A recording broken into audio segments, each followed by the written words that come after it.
Hey guys, this is JP. Welcome back to my official YouTube channel AP sir English. Guys start करते हैं आज की ST discussion. यह ST number 43 है। इससे पहले हम लोगों ने बहुत सारी एसटी सॉल्व की हैं, सभी की प्लेलिस्ट बनी पड़ी है, आप देख लीजिएगा। एग्जाम के पॉइंट ऑफ व्यू से बहुत ज़रूरी होती है क्योंकि सारे के सारे क्वेश्चंस जो है वो सिलेक्टेड होते हैं और प्रीवियस ईयर के होते हैं। तो जो आने वाले एग्जाम्स हैं, जो आपके अपकमिंग एग्जाम्स हैं, उनके लिए बहुत ही बेनिफिशियल होगा और साथ ही साथ कॉन्सेप्ट बिल्डिंग के लिए भी बहुत ज़रूरी हो जाएगा। अगर आप हमारे चैनल पर पहली बार विजिट करें, आपका स्वागत है। चैनल को सब्सक्राइब जरूर कर लीजिएगा। एक एक क्वेश्चन का डिस्कशन किया जाएगा। अगर किसी क्वेश्चन में कोई किसी को डाउट रहता है तो उसे कमेंट सेक्शन मेंशन करेगा, हम उसको डिटेल में बताएंगे। थोड़ा सा बैकग्राउंड में म्यूजिक आ सकती है क्योंकि आसपास में लोग रहते हैं, इसलिए हम वीडियो की क्वालिटी नहीं बट कंटेंट की क्वालिटी की गारंटी कर देते हैं। हमेशा हम हर बार बोले हैं कि वीडियो की क्वालिटी भले ही ना, बट कंटेंट की क्वालिटी जो होती है बहुत ही अच्छी आपको मिलेगी और बहुत ही अच्छे क्वेश्चंस मिलेंगे, बहुत ही अच्छा सोल्यूशन आपको मिलेगा। चलिए एक एक क्वेश्चन डिस्कशन किया जाएगा।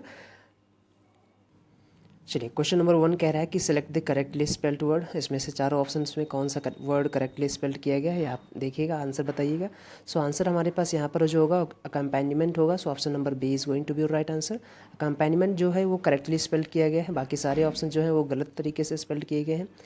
अकम्पैनिमेंट का मतलब समथिंग जान लो कि कुछ ऐसा जो सपोर्ट करे किसी चीज़ को, समथिंग दैट सपोर्ट समवन या something that is called accompaniment. Basically हम वस्तु के लिए लगाते हैं, चीज़ों के लिए लगाते हैं। सो ऑप्शन नंबर बी बिल्कुल करेक्टली स्पेल्ड किया गया है, स्पेलिंग सही लिखी गई है। बाकी सारे ऑप्शंस गलत हैं। आपको पता है एग्जैजरेट की स्पेलिंग जो होती है आपको पता है एग्जैजरेट EXAGER होती है ना, तो यहाँ पर क्या हो जाता है EXAGERAT होता है। एग्जैजरेट का मतलब होता है बढ़ा चढ़ा कर बोलना, मैग्नीफाई करना, है ना, अग्रेंडाइज करना, ये सब इसे बोल सकते हो। या फिर इसके लिए एक इडियम यूज कर सकते हो, blow out of proportion. So exaggerate की स्पेलिंग गलत तरीके से लिखी गई है। सुपरसीड की स्पेलिंग गलत है, यहाँ पर सी जो है वो नहीं होना चाहिए, SE होना चाहिए। तो स्पेलिंग सुपरसीड की मतलब होती है SUPER, SED होता है SEDE। सुपरसीड, सुपरसीड का मतलब बेसिकली होता है रिप्लेस का सेंस में लगाते हैं, किसी चीज़ को कोई रिप्लेस जब कर दे, स्पेशली एन ओल्डर वन, किसी पुरानी चीज़ को अगर कोई चीज़ रिप्लेस कर दे या फिर उसे बोलते हैं ना सुपरसीड कर गया, इस टाइप्स में। ये पर्सन के लिए भी लगाते हैं, थिंग के लिए भी लगाते हैं। तो सुपरसीड की स्पेलिंग ऐसे होता है हमारे पास, ये भी गलत तरीके से लिखा गया है।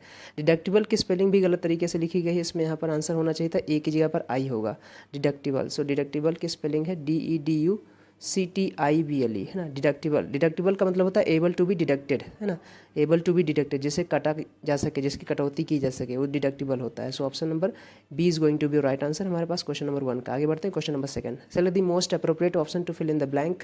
The bureaucracy kept the government dash informed about the riots in the town. So यहाँ पर डैश इन्फॉर्म्ड है, आपको पता है, तो यहाँ पर वेल इन्फॉर्म्ड हो जाएगा। ऑप्शन नंबर 2 का ए हो जाएगा, वेल इन्फॉर्म्ड। वेरी और स्टेट जानते हो एडवर्ब है, सो भी एडवर्ब है। सो स्टेट तो एडवर्ब ऑफ मैनर होती है, वेरी और सो जो है एडवर्ब ऑफ डिग्रीज है ना, और वेल भी एडवर्ब ऑफ मैनर है। सो यहाँ पर समझिएगा वेरी का यूज़ हम तब करते हैं किसी ऐसी एडजेक्टिव या किसी ऐसी डिग्री को क्वालिफाई करने के लिए जो कि न्यू हो लिसनर के लिए, उसको बोलते हैं, है ना।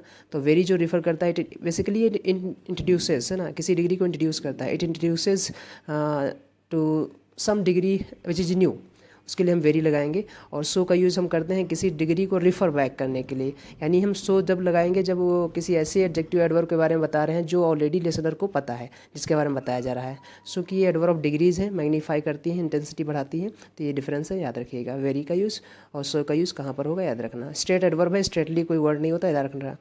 स्ट्रेटली कोई वर्ड नहीं होता, स्ट्रेट एडवर्ब और एडजेक्टिव दोनों होते हैं। आगे बढ़ते हैं, क्वेश्चन नंबर 3 है। So option number 2 question number 2 का फर्स्ट होगा आंसर। 3 क्वेश्चन नंबर देखते हैं। थर्ड में लिखा है select the most appropriate option to fill in the blank. Again having found no one the postman slipped the letter dash the door. अब आपको लिखा है डैश द डोर, इसका मतलब यहाँ पर आंसर हो जाएगा अंडरनीथ। अंडरनीथ का मतलब होता है ना किसी चीज़ के नीचे, इस टाइप में, तो अंडरनीथ बोलते हैं उसे, अंडरनीथ हो जाएगा। विदाउट मीन्स होता है नॉट हैविंग। अबव होता है किसी लेयर के ऊपर, इसे बोलते हैं, तो अबव है, और किसी लेयर के नीचे है तो उसे बिलो बोलते हैं। सो अबव और बिलो यहाँ आंसर नहीं होगा, अंडरनीथ होगा। 2 वर्ड हैं, ध्यान दीजिएगा, एक होता है बीनीथ और एक होता है अंडरनीथ। इन वर्ड्स को देख लीजिएगा। विनीत मैं बता देता हूँ। विनीत मतलब जैसे EATS, ये दोनों, ये भी हमारे पास प्रपोजिशन और एडवर्ब है, और अंडरनीथ भी प्रपोजिशन और एडवर्ब है। जब प्रपोजिशन बनेगा तो जानते ही हो, एडवर्ब बनेगा तो एडवर्ब प्लेस बनेगा।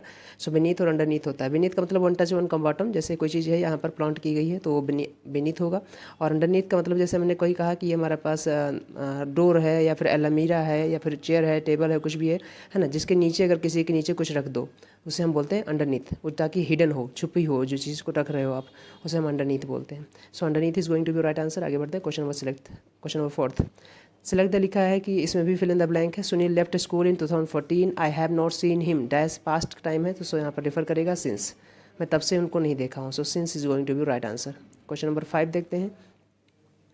5 में लिखा है कि हमारे पास प्रोवर्ब की मीनिंग बतानी है। कैट हैज़ 9 लाइफ्स, आपको पता है जैसे बिल्ली होती है, बिल्ली की एक 9 जिंदगियाँ होती हैं। इसका मतलब क्या होती है, जो बिल्ली होती है, कैट होती है, बहुत ही रेयर कंडीशन को भी वो इंड्योर कर सकती है, इसलिए उसका आंसर क्या हो जाएगा, cat can survive seemingly fatal events. Option number A is going to be right answer, है ना। ऐसा कहा जाता है कि जो कैट है वो एबल होती है किसी भी चीज़ को इंड्योर करने के लिए। बेसिकली आप बोल सकते हो ना, वो किसी भी इनकाउंटर जो डेथ हो ना, डेथ बहुत डिजास्टर हो, उनको भी वो एंड्योर कर सकती है एक बार, तो उसके बोलते हैं कैट हैज़ 9 लाइफ्स, एक बिल्ली के 9 जिंदगियाँ होती हैं। So option number A is going to be right answer. आगे बढ़ते हैं क्वेश्चन नंबर 6 में कह रहा है सिलेक्ट दी ऑप्शन। फिर अगेन हमारे पास वन वर्ड आ गया है, a woman who remain unmarried, basically older one के लिए यहाँ पर लगाना है, तो आंसर हो जाएगा हमारे पास स्पिंस्टर।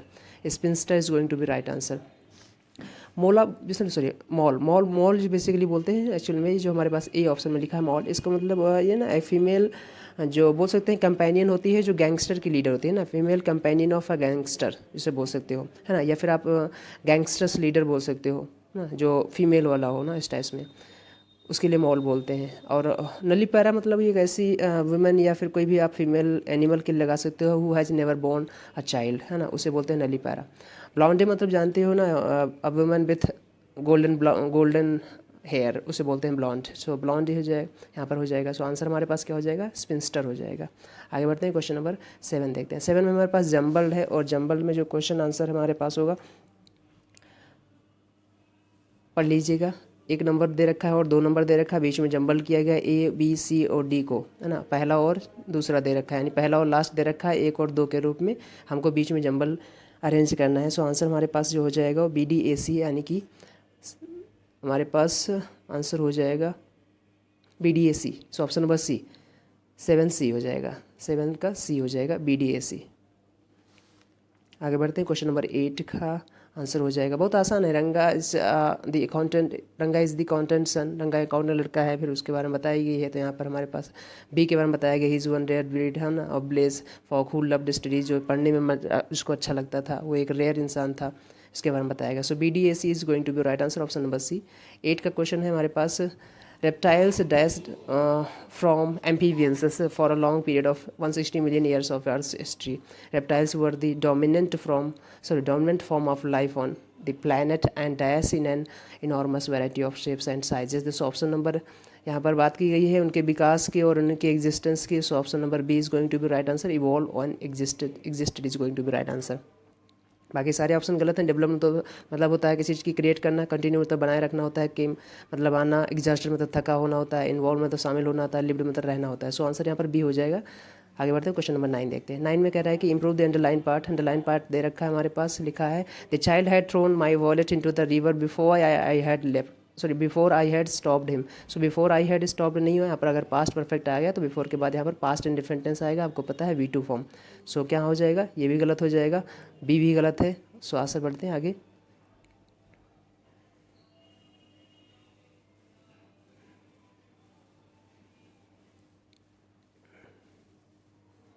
सो आंसर हमारे पास यहाँ पर डी हो जाएगा, option number D, before I stopped him.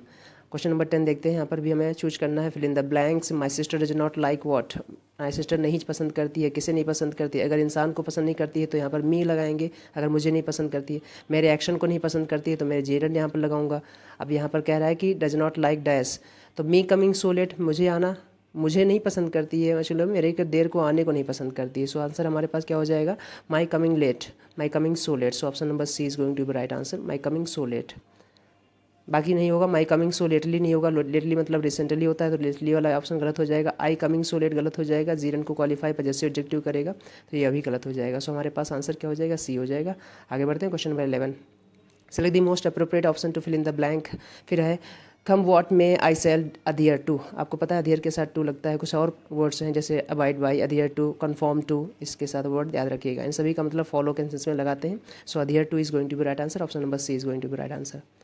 आगे बढ़ते हैं क्वेश्चन नंबर 12 देखते हैं। हाँ, वीडियो को स्पीड बढ़ाकर देखिएगा थोड़ा जल्दी जल्दी, ताकि आपके ज़रूरतमंद जो कंटेंट है वो आपके कानों तक पहुँच भी जाए और आपका टाइम भी वेस्ट ना हो। इसलिए थोड़ा सा स्पीड बढ़ा के देखिएगा इससे हमेशा। ईडियम आया है अभी, अभी, अभी विट, है ना, अभी विट। इसका मतलब क्या होता है, कोई बहुत ही ना थोड़ी चीज़, छोटी चीज़, कम चीज़, उसके लिए लगाते हैं। तो to a very small degree, that is option number B is going to be right answer. एक वर्ड सुन रखा हो ना अपना, अबिट, अबिट, अबिट मतलब थोड़ा बहुत, अ लिटिल उसे बोलते हैं ना, थोड़ा बहुत, वहाँ पर आंसर हो जाएगा उसी से, याद रखिएगा। Select the best synonym of the declensions. Declension का मतलब कोई ऐसी चीज़ हो ना, आप बोल सकते हो ना, जो सिनोनिम है, कोई चीज़ कम होना किसी चीज़ का, उसे आप बोल सकते हो फॉलिंग ऑफ, है ना, उसे डिक्लेंसन बोल सकते हैं। डिक्लेंसन आपने वर्ड सुन रखा होगा, शायद पहली बार सुन रखे हो। अगर पहली बार सुन रहे हैं तो भी आपको नोट डाउन कर लेना है। डिक्लेंसन का मतलब क्या होता है, अ फॉलिंग ऑफ, है ना, अ फॉलिंग ऑफ, फॉलिंग ऑफ हो सकता है, फॉलिंग ऑफ बोल सकते हो। डीके बोल सकते हो ना, डीके, डीके होना, कम होना, क्षरण होना किसी चीज़ का, है ना, या फिर डिसेंट बोल सकते हो ना, उतार मतलब ढलान होना किसी चीज़ का, कमी होना, DESCENT, है ना, डिसेंट हो गया। सो ये these are the synonyms of declension. So declension का मीनिंग क्या एक्चुअल में क्या हो जाएगा, यहाँ पर जो गिवन ऑप्शन है उसमें से decay is going to be right answer, decay. बाकी डिक्लेंसन का एक और मीनिंग होता है the changing of the form of word, है ना, जो बेसिकली आप लैंग्वेज में देखते हो, जो किसी वर्ड में आए हुए बदलाव को डिक्लेंसन बोलते हैं। सो डिक्लेंसन वहाँ भी उसको बोलते हैं। यहाँ पर डिक्लेंसन का मतलब क्या हो जाएगा, डीके हो जाएगा। रिक्यूपरेशन और प्रोग्रेस, हाइजीन, ये सब वर्ड आपके पता है, आप ये सब इसके सिनोनिम नहीं है। सो सिनोनिम यहाँ पर हमारे पास कौन सा है, डीके हो जाएगा। आगे बढ़ते हैं, क्वेश्चन नंबर 14 देखते हैं। सिनोनिम फाइंड करना है। अगेन हमारे पास मेलेडिक्शन। मेलेडिक्शन का मतलब होता है ना, आप बोल सकते हो क्या बोल सकते, कर्स बोल सकते हो ना, एक टाइप की प्रेयर होती है जिसमें आपको ये आपके ऊपर प्रेयर किया जाता है कि harm will come to you, है ना, उस टाइप में, उसे बोलते हैं मेलेडिक्शन। बेसिकली श्राप टाइप का, अभिशाप टाइप का, कर्स टाइप का। So curse is going to be right answer, option number D. Extravagant जानते हो ना, जो एक्स्ट्रा, जो ज़्यादा खर्चीला होता है, वो टाइम या और पैसे दोनों के लिए लगा सकते हैं, एक्स्ट्रा वैगेंट। डिस्करेज मतलब जानते हो ना, किसी को हतोत्साहित करना, निरुत्साहित करना। बाइबल का मतलब होता है मरमरिंग करना, है ना, बोलते नहीं, बदबुदाना, बड़बड़ाना, बकबक करना, उसे बाइबल करना बोलते हैं। सो ऑप्शन नंबर 14 का डी हो जाएगा। आगे बढ़ते हैं, क्वेश्चन नंबर, चलिए आगे बढ़ते हैं, क्वेश्चन नंबर 15 देखते हैं। 15 में फाइंड करना हमें एंटोनिम। एंटोनिम किसका है, डिसआर्मिंग का है। डिसआर्मिंग का मतलब होता है कोई ऐसी चीज़ जो लवली हो, प्यारी हो, ब्यूटीफुल हो, एडोरेबल हो, उसे डिसआर्मिंग बोलते हैं। हालांकि डिसआर्मिंग का लिटरल जो वर्ड है उसका मतलब होता है ना, आर्म फेंक देना, यानी कि जो आर्म्स होते हैं उनको फेंक देना होता है। आर्म्स जो होते हैं ना, जैसे बोलते हैं ना, अस्त्र जो लिए हो, शस्त्र जो लिए हो, उनको फेंक देना, उसे बोलते हैं डिसआर्मिंग करना। सो डिसआर्मिंग की यहाँ पर एक और मीनिंग है जिसका मतलब होता है चार्मिंग, ब्यूटीफुल, लवली, उसे बोलते हैं ना डिसआर्मिंग करना। एडोरेबल कोई चीज़ हो, है ना, एडोरेबल हो, एडोरेबल हो कोई चीज़, उसे बोलते हैं, है ना। डियर जिसे बोलते हो ना, DEAR वाला, डियर, प्री वाला, वही है ना। चार्मिंग बोल सकते हो ना, चार्मिंग। सो चार्मिंग इसका सिनोनिम हो जाएगा। लवली जानते हो, इसका सिनोनिम हो जाएगा। सो इसका एंटोनिम हमें फाइंड करना है। सो एंटोनिम क्या हो जाएगा डिसआर्मिंग का, हमें डिटेस्टेबल हो जाएगा, ऑप्शन नंबर ए। 15 का ए का आंसर हो जाएगा डिटेस्टेबल। जो चार्मिंग लिखा है इसका सिनोनिम हो जाएगा। सो यहाँ पर जो 15A डिटेस्टेबल लिखा है इसका सिनोनिम हो जाएगा। ऑफेंसिव इसका सिनोनिम हो जाएगा। बाकी चेरिश का मतलब होता है रिजर्व करना, किसी चीज़ को बना के रखना है, बेसिकली यादों को, है ना। चेरिश द मेमोरीज बोलते हो, संजोग के रखना, उसे बोलते हैं। कन्विंस का मतलब जानते हो ना, किसी को सहमत करना। सो आंसर हमारे पास क्या हो जाएगा, 15 का ए हो जाएगा, डिटेस्टेबल। आगे बढ़ते हैं, क्वेश्चन नंबर 16 देखते हैं। 16 में अगेन हमें फाइंड करना है एंटोनिम। कमेंडेशन का मतलब किसी की तारीफ़ करना, किसी की प्रशंसा करना। तो तारीफ़ और प्रशंसा होती है कमेंडेशन। कमेंडेशन नाउन है, कमेंड का मतलब होता है तारीफ़ करना। सो कमेंडेशन नाउन है, प्रशंसा, तारीफ़। अब इसका सिनोनिम हमें, सॉरी, एंटोनिम फाइंड करना है, उल्टा वर्ड बताना है, विरोध बताना है। तो डिनंसिएशन हो जाएगा, पब्लिक निंदा करना, है ना, किसी को, तो निंदा हो जाएगी हमारे पास, डिनंसिएशन, ऑप्शन नंबर सी। एक्लेमेशन इसकी तारीफ़ है, सिनोनिम हो जाएगा। अप्रूवल भी कहीं ना कहीं थोड़ा सा इसके आसपास का वर्ड है, हामी भरना, तारीफ़ ही करना। सकर का मतलब होता है बेसिकली हेल्प, और फाइनेंशियल हेल्प जब किसी को करते हो तो उसे सकर बोलते हैं। 17 नंबर क्वेश्चन देखते हैं। यहाँ पर फाइंड करना है one word, an official appointed to resolve a dispute, this is called arbitrator. Option number B is going to be right answer, arbitrator होता है। सूदशेयर का मतलब होता है जो फ्यूचर टेलर होते हैं उन्हें सूदशेयर बोलते हैं। भविष्यवाणी बताने वाले लोग उसे सूदशेयर बोलते हैं। बाई सीइंग पाम, है ना, आपकी पाम देखकर जो बताते हैं। एडवोकेट का मतलब जानते ही हो। कॉन्फिडेंट मतलब होता है क्लोज फ्रेंड, है ना, जैसे आप अपने सारे सीक्रेट्स शेयर करते हो, वो कॉन्फिडेंट कहा जाता है। तो कॉन्फिडेंट वहाँ पर ये नाउन हो जाएगा। आगे बढ़ते हैं, क्वेश्चन नंबर 18 देखते हैं। 18 में हमें अगेन फाइंड करना है one word substitution. A group of followers hired to applaud at a performance. ठीक है, परफॉर्मेंस के लिए जब आप जो ग्रुप ऑफ फॉलोअर्स होते हैं जिनको आप हायर करते हो बेसिकली पैसे देकर, उनको क्या बोलते हैं। So option number D is going to be right answer, that is called claque, है ना, क्लेक, उसे क्लेक बोलते हैं। कारवा जानते हो ना, ऐसे आप बोल सकते हो ना, एक जत्था ग्रुप, ये भी हो सकता है। जैसे आपने कॉन्वॉय टाइप का सुना है। कॉन्वॉय में बेसिकली पॉलिटिकल लीडर होते हैं, व्हीकल्स का ग्रुप चलता है, वो सब हो जाएंगे। क्लिक और कैकस दोनों जो है ग्रुप ऑफ पीपल होते हैं। क्लिक जो ग्रुप ऑफ पीपल होता है बेसिकली उन लोगों का ग्रुप होता है जो किसी दूसरे इंसान को या किसी और इंसान को अपने ग्रुप में शामिल नहीं होने देते हैं। बेसिकली ये दोस्तों का ग्रुप हो सकता है क्लिक, उस केस में बोलते हैं। और कॉकस भी होता है ना, पॉलिटिकल ग्रुप का होता है, पॉलिटिकल लोगों का ग्रुप होता है, उसे भी बोल सकते हैं ना। सो आगे बढ़ते हैं, क्वेश्चन नंबर 19 देखते हैं। 19 से हमें यहाँ पर एरर डिटेक्शन करना है। एरर डिटेक्शन में देखिएगा एक एक क्वेश्चन आराम से पढ़िए और समझिए, फिर एरर डिटेक्ट करिए। बहुत ही आसान क्वेश्चन है, टफ नहीं है, बट पेपर के सारे क्वेश्चन। 19 में लिखा है the approach of a boy towards a career. Career के हिसाब से ना पॉइंट ऑफ व्यू से देखें तो एक लड़के की जो अप्रोच होती है इज़ डिफरेंट, वो डिफरेंट होती है, अलग होती है फ्रॉम अ गर्ल, लड़की से नहीं बल्कि लड़की के अप्रोच से। सो यहाँ पर आंसर क्या हो जाएगा, दैट ऑफ, है ना, दैट ऑफ अ गर्ल। सो यहाँ पर आंसर क्या हो जाएगा, that of a girl. That of क्यों लगाएंगे, क्योंकि इसको एक्सपेंड करेंगे तो हम ऐसे बोलेंगे the approach of a boy towards a career is different from the approach of a girl. So approach यहाँ पर और अप्रोच यहाँ पर आ जाएगा, तो हमारे पास नाउन को रिप्लेस करने के लिए दैट ऑफ लगा देते हो। आपको पता है दैट लगाते हैं बेसिकली, ऑफ तो प्रिपरेशन लगाते हैं इसके अकॉर्डिंग। सो यहाँ पर दैट ऑफ हो जाएगा। या फिर आप इसे सही कर सकते थे, अ गर्ल्स, गर्ल में अपॉस्ट्रोफी एस लगा दो तो गर्ल्स हो जाएगा, वो भी सही हो जाएगा। सो ऑप्शन नंबर सी यहाँ पर एरर थी। आगे बढ़ते हैं, क्वेश्चन नंबर 20 देखते हैं। India is a country of linguistics and cultural diversity with multiple ethnic and social groups. अब ध्यान दीजिएगा, India is a country of linguistics. अब देखो यहाँ पर हमें लिंग्विस्टिक्स को एडजेक्टिव के रूप में यूज करना है, क्योंकि आगे एंड के बाद कल्चरल लिखा है, डाइवर्सिटी, तो linguistic diversity and cultural diversity की बात की जा रही है। सो लिंग्विस्टिक्स को यहाँ पर लिंग्विस्टिक होना पड़ेगा, क्योंकि लिंग्विस्टिक्स जो है वो नेम ऑफ सब्जेक्ट है, जो कि सब्जेक्ट का नेम होता है और नाउन बनता है। लेकिन यहाँ पर हमें चाहिए एडजेक्टिव, तो एडजेक्टिव में करने के लिए क्या करेंगे, इसका एस गायब कर देंगे, है ना, लिंग्विस्टिक करेंगे, लिंग्विस्टिक, है ना, इस टाइप में लिंग्विस्टिक। सो लिंग्विस्टिक हमारे पास यहाँ पर एडजेक्टिव चाहिए, चूँकि ये एडजेक्टिव है। जैसे आपने और वर्ड सुन रखा होगा, इकोनॉमिक्स जो है वो नाउन होता है, इकोनॉमिक जो है वो एडजेक्टिव होता है। इकोनॉमिक कंडीशन बोलिएगा, इकोनॉमिक्स कंडीशन नहीं, इकोनॉमिक कंडीशन, ठीक है। और इकोनॉमिक्स जो होते हैं हमारे, वो नेम ऑफ सब्जेक्ट होता है। ऐसे ही एग्जाम में क्वेश्चन आता है सिंपली लिंग्विस्टिक, है ना, लिंग्विस्टिक, इसे सेंटेंस आता है लिंग्विस्टिक, मैं बोल देता हूँ ना, linguistic is the study of human language, is the study of human language, है ना, इस टाइप का सेंटेंस खूब आता है। तो आपको पता है यहाँ पर क्या गलती है, तो इस वर्ब को के लिए हमें सब्जेक्ट चाहिए, और जब सब्जेक्ट बनेगा तो लिंग्विस्टिक नहीं, फिर वो लिंग्विस्टिक्स होता है, क्योंकि नेम ऑफ सब्जेक्ट होता है। तो ये पॉइंट है, याद रखिएगा, नाउन का रिवीजन है, नाउन में देखा होगा, पढ़ा होगा आपने, है ना। आगे बढ़ते हैं, क्वेश्चन नंबर, सो यहाँ पर एरर क्या है, 20 में ए में एरर है, लिंग्विस्टिक्स में एस गायब कर दो, केवल लिंग्विस्टिक लिखो उसे एडजेक्टिव बनाने के लिए, क्योंकि आगे यहाँ पर कल्चरल दे रखा है। कोऑर्डिनेटिंग कंजंक्शन एंड के साथ आपको पता है सेम रैंक के वर्ड जुड़ते हैं। सो यहाँ पर लिंग्विस्टिक होगा, क्योंकि यहाँ पर कल्चरल एडजेक्टिव है। कल्चरल क्यों जरूरी है, क्योंकि डाइवर्सिटी आगे नाउन है, इसको क्वालिफाई करने के लिए एडजेक्टिव लगाएंगे।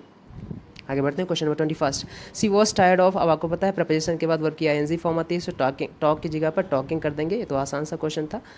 आगे बढ़ते हैं, क्वेश्चन नंबर 22 देखते हैं। सेकंड में कह रहा है कि टू बॉर्डर गार्ड्स पेट्रोलिंग, जो टू बॉर्डर गार्ड्स थे पेट्रोलिंग करते हुए, है ना, the nearby frontier with Georgia have also been reported missing from Friday night. अब देखो फ्रॉम जो लगाते हैं वो फ्यूचर के लगाते हैं, फ्राइडे नाइट एक पास्ट का टाइम है, और पास्ट का डेफिनेट टाइम है, डेफिनेट पॉइंट ऑफ टाइम के लिए हम लगाते हैं सिंस, ठीक है। यहाँ पर क्या लगाएंगे, सिंस फ्राइडे। आगे बढ़ते हैं, question number 23। The babies faces are expressionless, जो किसी बेबी की, किसी एक बेबी की बात कर रहे हैं, तो फेसेस जो होते हैं वो कह रहे हैं कि हैं एक्सप्रेशनलेस हैं, and their pupils aren't visible, और उनकी पीपल्स जो हैं वो नहीं दिख रही हैं, जो कि देती हैं, यानी ये पूरी की पूरी जो बात है उसको वही क्या रिप्रेजेंट करती है, द अपीयरेंस ऑफ लाइफलेसनेस एंड डेडफुलनेस, है ना। तो यहाँ पर बेबी, देखो यहाँ पर जो बेबी लिखा है, और फिर इसके लिए प्रोनाउन देयर आया है पजेसिव एडजेक्टिव के केस में, और फिर आगे यहाँ पर पीपल्स आया है, आरंट आया है, ये इसका मतलब ये आ रहा है कि ये सब प्लूरल है, तो प्लूरल है, तो यहाँ पर बेबी जो है वो इसको प्लूरल करना पड़ेगा। अब आपको क्या करना है, इसे बेबी को प्लूरल करो, बेबीज हो जाएगा ना, बेबीज, और बेबीज में अपॉस्ट्रोफी एस लगाना है, तो यहाँ पर क्या लगाएंगे, अपॉस्ट्रोफी विदाउट एस, क्योंकि हिजिंग साउंड आ रहा है। सो यहाँ पर क्या हो जाएगा, बेबीज। आगे बढ़ते हैं, क्वेश्चन नंबर 24 देखते हैं। I could hardly recognise my old neighbourhood, ठीक है, पहली बार नेबरहुड की स्पेलिंग सही कर लीजिएगा, NEHBH, है ना, NEIGH BOUR कर लीजिएगा, नेबरहुड, है ना। व्हेन आई रिटर्न आफ्टर, अब आपको पता है हार्डली स्कार्सली के साथ व्हेन लगाते हैं, बिल्कुल सही दे रखा है। आगे इसमें थोड़ा सा हार्डली स्कार्सली के साथ आपको पता है ना, या व्हेन लगाते हैं ना, साथ में व्हेन या बिफोर भी लगाते हैं, बट व्हेन ज़्यादातर लगाते हैं। तो I could hardly recognise my old neighbourhood when I return after many years, the changes were too extensive. आपको पता है जो TOO है, इसका हम यूज करते हैं किसी ऐसी डिग्री को रेफर करने के लिए जिसका ना आप बोल सकते हो ना जिसके इम्प्लीकेशन नेगेटिव हो, तो यहाँ पर टू तो नहीं लगाएंगे। और दूसरा देखिए हम टू के साथ इसका कॉम्बिनेशन जो आता है टू प्लस V1 आता है, इन्फिनिटिव आती है ना। लेकिन यहाँ पर हमारे पास दैट क्लॉज आई, इसका मतलब इसी की चीज़ को रिप्रेजेंट करने के लिए कॉम्प्लेक्स सेंटेंस में हम सो के साथ लगाते हैं, सो दैट। सो यहाँ पर आंसर क्या हो जाएगा, टू की जगह पर सो करिए, सो। So option number B is going to be right answer, 24 का बी हो जाएगा ना। आगे बढ़ते हैं। सो 24 में आंसर क्या हो जाएगा आपका, देख लीजिए 24 में जो आंसर हो जाएगा हमारे पास वो इस टू की जगह पर आपको क्या करना है, सो करना है ना। सो और सो के साथ दैट क्लॉज लग जाएगी, इतना की हो आंसर आपको पता है वही हो जाएगा। आगे बढ़ते हैं, क्वेश्चन नंबर 25 देखते हैं। 25 में हमारे पास फिर से एरर है, एरर डिटेक्शन ही चल रहा है। और द एरनियस इन्फॉर्मेशन स्प्रेड, अब आपको पता है स्प्रेड की तीनों फॉर्म सेम होती हैं, स्प्रेड स्प्रेड स्प्रेड है ना। स्प्रेड स्प्रेड स्प्रेड तीनों फॉर्म सेम होती है, इसकी फर्स्ट सेकंड थर्ड सब सेम होती है इस टाइप्स में, तो याद रखिएगा। तो यहाँ पर लिखा है द एरनियस इन्फॉर्मेशन, इन्फॉर्मेशन होता है कोई वर्ड, इन्फॉर्मेशन कोई वर्ड नहीं होता, जैसे फर्नीचर्स कोई वर्ड नहीं होता, इसलिए याद रखना इन्फॉर्मेशन बिल्कुल सही लिखा है। द एरनियस इन्फॉर्मेशन स्प्रेड, जो गलत इन्फॉर्मेशन होती हैं बहुत तेज़ी से फैलती हैं, स्प्रेड रैपिडली है ना। स्प्रेड हाउ, तो रैपिडली अक्रॉस द नेशन है ना, अक्रॉस द नेशन, इस पार से उस पार तक पूरे ना, पूरे बोलते नहीं कि पूरे नेशन पूरे राष्ट्र में फैल जाती है जो एरनियस इन्फॉर्मेशन होती है, जो गलत इन्फॉर्मेशन होती है। एंड क्रिएटेड स्टिर, और हलचल पैदा करती है। सो यहाँ पर पास्ट इंडिफरेंट टेंस यूज किया गया है, स्प्रेड भी पास्ट इंडिफरेंट टेंस में है। सो सेंटेंस में कोई एरर नहीं है, sentence is absolutely error free. अगर आप यहाँ पर गलती से स्प्रेड्स कर दिए तो आपको पता है एंड के बाद जो हम वर्ब लगाते हैं उसी वो वर्ब जो है उस वर्ब का जो टाइम और टेंस होता है सेम एग्जैक्टली यानी एग्जैक्टली उसी के जैसा होता है जिससे पहले यूज की जाती है जब हम एंड के बाद वर्ब यूज लगाते हैं। तो यहाँ पर क्रिएटेड है, इससे हमें पता चलता है कि स्प्रेड यहाँ पर V2 फॉर्म में है। अगर हम इसे प्रेजेंट इंडिफरेंट टेंस में करेंगे तो क्रिएट की जगह पर फिर क्रिएट्स होना चाहिए था। सो यहाँ पर क्रिएटेड होना सही है। तो दो पार्ट में तो हम एड कर नहीं सकते हैं, इसका मतलब हम मान लेंगे कि ये जो क्रिएटेड है ये पास्ट इंडिफरेंट टेंस को तो रिप्रेजेंट कर ही रहा है। सो यहाँ पर जो स्प्रेड वर्ड है ये भी पास्ट को रिप्रेजेंट कर रहा है, ध्यान रखना, क्योंकि स्प्रेड की जो तीनों फॉर्म होती हैं वो सेम होती हैं, स्प्रेड स्प्रेड स्प्रेड। और आपको पता है ऐसी वर्ब्स जिनको तीनों फॉर्म सेम होती है तो उनको थोड़ा पहचानना और उन पर ध्यान देना बहुत ज़रूरी होता है, क्योंकि उनको पता नहीं चलता है कि ये सेंटेंस में हमारे पास प्रेजेंट की बात कर रहे हैं या पास्ट इंडिफरेंट टेंस की बात कर रहे हैं। अगर सब्जेक्ट हमारे पास सिंगुलर होता है तो आप पहचान लेते हो, लेकिन अगर सब्जेक्ट प्लूरल हुआ तो थोड़ा सा दिक्कत आती है। यहाँ पर लिखा है एरनियस इन्फॉर्मेशन, अब यहाँ पर अगर मैं स्प्रेड्स कर भी दूँ तो आगे यहाँ पर लिखा है क्रिएटेड, ये गलत हो जाएगा। दो पार्ट में तो एरर कर नहीं सकते हो अगर आप सोच रहे हो ऐसा, तो अदरवाइज सेंटेंस में कोई एरर नहीं है ना। लेकिन अगर ऐसा हम सोच रहे हैं कि स्प्रेड की जगह पर स्प्रेड्स कर दे तो फिर क्रिएट की जगह पर क्रिएट्स होना चाहिए था, बट ऐसा है नहीं। इसलिए हम मानेंगे कि स्प्रेड जो है हमारे पास V2 फॉर्म में लिखी है और सेंटेंस ये तो V2 है और ये भी V2 है, सेंटेंस कोई एरर नहीं है, इसलिए सेंटेंस में एरर फ्री है। Sentence is absolutely error free, option number D होगा, 25 का स्टार लगा लीजिए, बहुत अच्छा सेंटेंस है। क्वेश्चन नंबर 26 है फॉरेन टूरिस्ट ऑलवेज एंजॉय के साथ ING लगाते हैं, क्योंकि एंजॉय लगाते हो तो पैरेललिज्म करते हो ना, तो टू वॉच की जगह पर आपको पता है वॉचिंग करते हैं, इसे क्या करेंगे, वॉचिंग, इन्जॉय वॉचिंग। सो यहाँ पर टू वॉच की जगह पर वॉचिंग करिए। आगे बढ़ते हैं, क्वेश्चन नंबर 27 देखते हैं। 27 फिल इन द ब्लैंक है, at least 40 active fires are currently dash the forest of Uttarakhand, जो उत्तराखंड की जो जंगलों में है ना लगभग 40 जगह ऐसी आगे जल रही हैं जो पूरे जंगलों को बर्बाद कर रही हैं, तहस नहस कर रही हैं, ख़त्म कर रही हैं। सो तहस नहस ख़त्म करने के लिए हम रेवेज वर्ड लगाते हैं, RAVAGE। रेवेज का मतलब होता है डिस्ट्रक्ट है ना, डिस्ट्रॉय करना, इसे बोलते हैं ना, डिस्ट्रॉय करने के सेंस में लगाते हैं। तो रेवेजिंग कर रहे हैं, रेवेजिंग यहाँ पर आंसर हो जाएगा। आर के बाद यहाँ पर ING फॉर्म लगाएंगे। So ravaging is going to be right answer. Damage के सेंस में लगाते हैं ना, रेवेज का सेंस, तो option number A is going to be right answer. 27 का ए होगा। अब आपको बाकी ऑप्शन देख लीजिए। स्कैटर का मतलब होता है ना बिखर जाना, स्कैटरिंग ऑफ लाइट आपने सुन रखा होगा, बिखरना। डिस्पर्सिंग का मतलब होता है तितर बितर करना, जब ना देखा होगा अपने पुलिस जब अपना फोर्स लगाती है, यूज करती है ना, कोई आप बोल सकते हो ना नाइट्रस ऑक्साइड गैस यानी N2O जो लाफिंग गैस है वो डाल देती है, या फिर अश्रु गैस डाल देती है, तो लोग तितर बितर हो जाते हैं। डिस्पर्सिंग करना उसे बोलते हैं ना। डोमिनेटिंग जानते हो ना, किसी चीज़ के ऊपर अपना आधिपत्य जमाना है ना, डोमिनेट करना, उसे डोमिनेटिंग बोलते हैं। क्वेश्चन नंबर 28 देखते हैं। देखिए मैं एक चीज़ और आपको क्लियर कर दूं, ऑफलाइन डिस्कशन जो होता है वो बहुत इंपॉर्टेंट होता है ऑनलाइन डिस्कशन की ना, इन कंपैरिजन टू अगर ऑनलाइन डिस्कशन की बात करें, क्योंकि ऑनलाइन पर हम यहाँ पर टाइम कम सोचते हैं कि कम से कम टाइम लगे और कम से कम टाइम में हम चीज़ें बता दें, लेकिन यहाँ पर सारी चीज़ें हम नहीं बता सकते हैं, नहीं बता पाते हैं, क्योंकि अगर हम यही ST ऑफलाइन डिस्कशन जो होता है वो कम से कम 2.5 घंटे का होता है, 3 घंटे का होता है, और उसमें एक एक कॉन्सेप्ट, एक एक क्वेश्चन, फिर उसके सारे रिविज़न बताए जाते हैं, सारा रिविज़न कराया जाता है आपको। सो ऑफलाइन डिस्कशन हमेशा बहुत इंपॉर्टेंट होता है, ये आप हमेशा दिमाग में रखिए। ये ना सोचिए कि हमको ऑनलाइन डिस्कशन मिल जाएगा, ऑनलाइन मिल तो जा रहा है, आप कुछ नहीं कर पाओगे यहाँ से, बस क्वेश्चन आंसर देख पा रहे हो, एक्चुअल में यही है, रियलिटी एक्सेप्ट करिए। ऑनलाइन डिस्कशन में, ऑनलाइन स्टडी में आपका ब्रेन जो है वो कन्फाइंड हो जाता है, सोच नहीं पाते हो, क्योंकि आपके पास फिंगर होते हैं ना, आप तुरंत उसे आगे बढ़ाकर उसका सोल्यूशन देख लेते हो, सोचते हो नहीं, समझते हो नहीं, पढ़ते हो नहीं। सो ऑफलाइन डिस्कशन बहुत ज़रूरी है, बट क्या ही बताया जाए।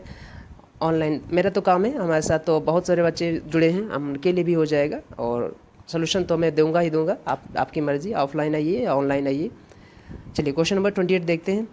दी आश्रम्स यूज्ड वर्ड, अब देखो यहाँ पर जो दे रखा है अलग अलग पार्ट्स ऑफ स्पीच में वर्ड्स दे रखे हैं, और इन्हीं वर्ड्स को अरेंज करना है, कोहेरेंट सेंटेंस बनाना है, क्लियर सेंटेंस बनाना है, एक मीनिंगफुल सेंटेंस बनाना है। सेंटेंस का मतलब ही होता है मीनिंगफुल, तो मैं बार बार मीनिंगफुल लाऊँ, ये थोड़ा सा सुपरफ्लश है। सेंटेंस का मतलब ही होता है मीनिंगफुल होना और अरेंजमेंट ऑफ वर्ड्स होना, तो सेंटेंस बोलेंगे, यानी कि कोहेरेंट सेंटेंस एक बनाना है। सो आंसर हमारे पास क्या हो जाएगा, 28 का ए हो जाएगा, ऑप्शन नंबर ए, 28 का ए मैच कर लीजिएगा, आंसर नंबर ए हो जाएगा 28 का। ये सारे वर्ड्स दे रखा है, इन सारे वर्ड्स को एक है ना अरेंजिंग ऑर्डर में अरेंज करके, है ना, एक सीक्वेंसिंग ऑर्डर में सीक्वेंस में अरेंज करके, और आप बोल सकते हो ना एक अच्छा सेंटेंस बनाना है, करेक्ट, ग्रामेटिकली भी लॉजिकली भी। सो ऑप्शन नंबर ए हो जाएगा यहाँ पर। The ashrams were used as the centres of knowledge and learning, option number A. 29 देखते हैं, आगे बढ़ते हैं। 29 फाइंड करना हमें passive voice, select the passive voice of the given sentence. The seller shall dispatch दे रखा है, सो यहाँ पर हमारे पास क्या हो जाएगा, विल या शैल के साथ बी, और डिस्पैच की थर्ड फॉर्म डिस्पैच्ड हो जाएगा। अब आपको पता है वुड तो होगा नहीं, क्योंकि चेंज हम करते नहीं हैं, और शैल भी डिस्पैच, यहाँ पर डिस्पैच थर्ड फॉर्म नहीं है, इसलिए भी गलत हो जाएगा। सो ऑप्शन नंबर ए खत्म, बी खत्म। शुड नहीं बदलेगा, क्योंकि शैल शुड बदलता नहीं है, हम पास कैसे बदलेंगे, वी विल वी हो जाएगा। So option number D is going to be right answer. The parcel will be dispatched soon to Chennai by the seller, answer number D हो जाएगा, option number D. Question number 30 बढ़ते हैं। 30 में again passive voice select करना है। I gifted, past indifferent ऐसे, past indifferent passive voice बनती है वॉज या वर्क के साथ, वर्क की थर्ड फॉर्म। अब ये वॉज वर्क लगाएंगे तो आई गिफ्टेड और सॉफ्ट टॉय सिंगुलर है, इसका मतलब है क्या हो जाएगा, a soft toy was gifted. अब वॉज गिफ्टेड जहाँ पर हुई हो लगा दो आंसर। इसमें वॉज बीइंग गिफ्टेड लिखा है, गलत हो जाएगा।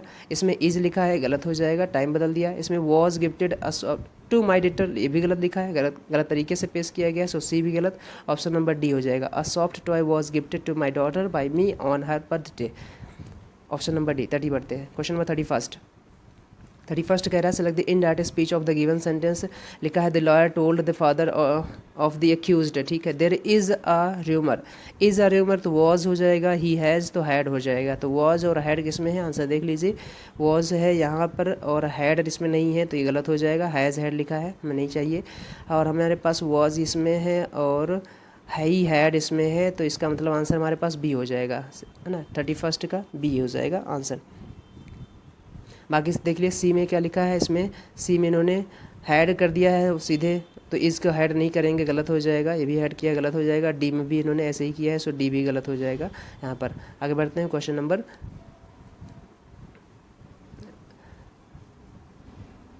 32 है ना, क्वेश्चन नंबर 32 में। अच्छा 32 हमारे पास आ गया क्लोज टेस्ट बढ़िया है, इसे पढ़ लीजिएगा।